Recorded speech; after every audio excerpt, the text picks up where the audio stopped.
আসসালামু আলাইকুম। সবাই কেমন আছেন? আশা করছি যে যেখানে বসে আমার এই ভিডিওটি দেখছেন আল্লাহর রহমতে সবাই ভালো আছেন। আলহামদুলিল্লাহ আমিও আপনাদের দোয়ায় এবং আল্লাহর রহমতে অনেক ভালো আছি। তো অনেকদিন যাবৎ কিন্তু আপনাদের সাথে কোনো ভিডিও শেয়ার করা হচ্ছে না। তো পারিবারিক একটু ব্যস্ততার কারণে আমি ভিডিওগুলো আপনাদের সাথে শেয়ার করতে পারিনি। তো এই ভিডিওটা কিন্তু আপনাদের সাথে অনেক আগেই শেয়ার করার কথা ছিল। তবে ভিডিও এডিটিং এবং ভয়েস দেওয়ার সময় এবং মন মানসিকতা কোনোটাই ছিল না। তো আলহামদুলিল্লাহ সেই সময়টা কাটিয়ে উঠতে পেরেছি। তো এখানে আমি একটি বেবি ফ্রকের মধ্যে ডিজাইন করে নিয়েছি একটি গাঁদা ফুলের প্যাটার্ন। তো তো এখানে গাঁদা ফুলের যে পাতাটা আমি ড্রয়িং করেছি সেটা ড্রয়িং করার সময় কিন্তু আমি মোবাইলের ক্যামেরাটাই অন করতে ভুলে গিয়েছি।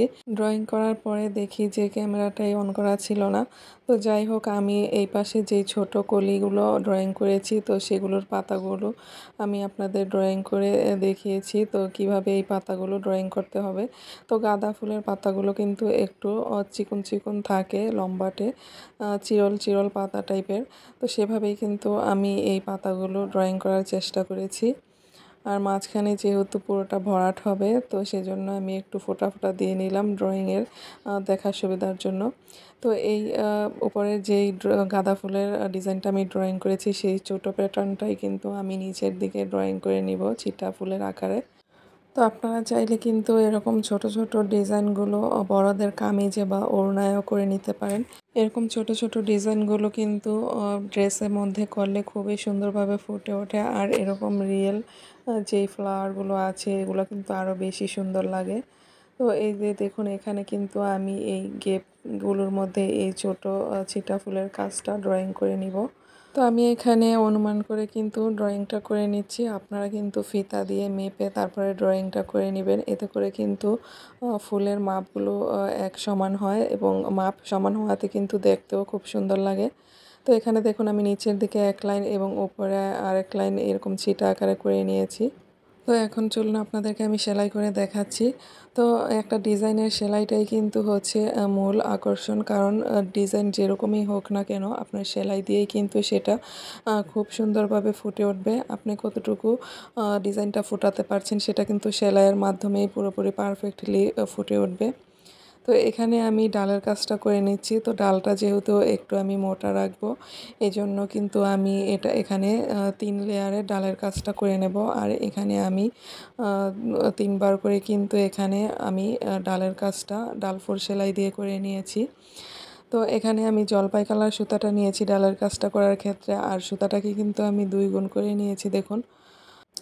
তো যেহেতু গাঁদা ফুলের ডালটা একটু মোটা থাকে তো এজন্য আমি কিন্তু এই রিয়েলিটি লুকটা আনার জন্য কিন্তু আমি এই ডালটা মোটা রেখেছি। এখন আমি পাতার ডালটাও কিন্তু আমি ডাল 4 সেলাই দিয়ে করে নিচ্ছি। আর এখানে যেহেতু পাতাগুলো একটু লম্বা টাইপের তো পাতাগুলো আমি শার্টিন ভরাট সেলাইটা দিয়ে সেলাই করে নিব। আর শার্টিন ভরাট সেলাইটা এখানে করার ক্ষেত্রে কিন্তু দেখুন আমি একটু লম্বা করে করে নিচ্ছি। তো এই শার্টিন ভরাট সেলাইটা কিন্তু অনেক রকমভাবে করা যায়।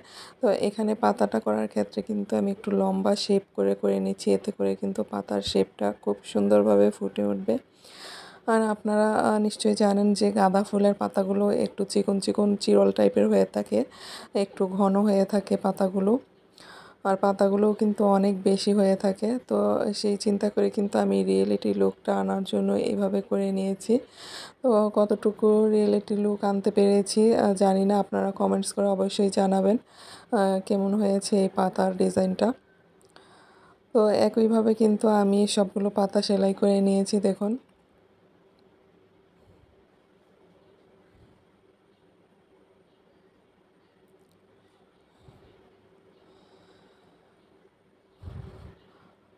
তো এরপরে আমি ফুলের কাজটা করে নেব। এখানে আমি প্রথমে হলুদ সুতাটাকে 3 তার করে মোট 6 তার করে নিয়েছি।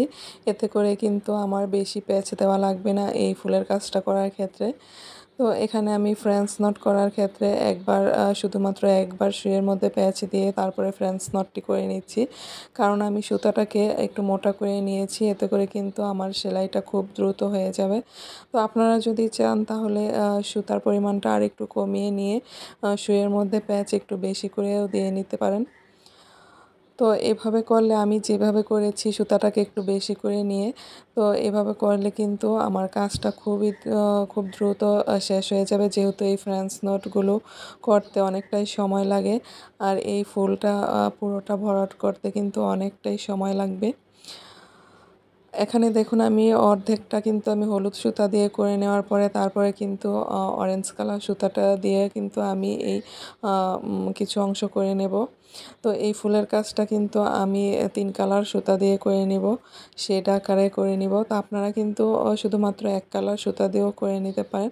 তো গাঁদা ফুল কিন্তু হলুদ, বাসন্তী কালার, আবার একবারে লাল টাইপেরও হয়ে থাকে কিছু কিছু ফুল। তো গাঁদা ফুল কিন্তু অনেক ধরনের হয়ে থাকে। তো আমি আমার মনের মতো করার চেষ্টা করেছি। তো আপনারাও কিন্তু আপনাদের মন মতো চাইলে করে নিতে পারেন কাজটা।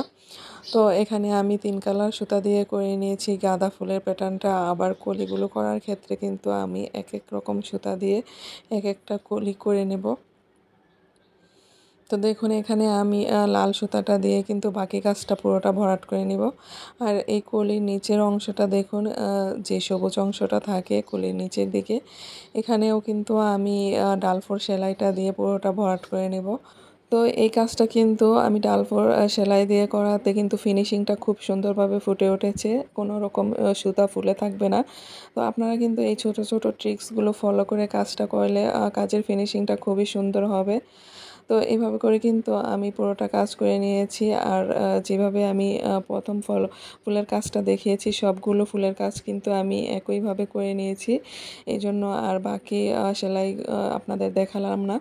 তো ফাইনাল লুকটা দেখুন, ড্রেসের খুবই সুন্দর হয়েছে, কিন্তু একদম গাঁদা ফুলের রিয়েল লুকটা কিন্তু ফুটে উঠেছে। তো আপনাদের কাছে কেমন লেগেছে অবশ্যই কমেন্টস করে জানাবেন।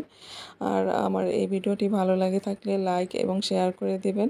তো আজ এ পর্যন্তই, সামনে আরও নতুন নতুন ভিডিও নিয়ে হাজির হবে ইনশাল্লাহ।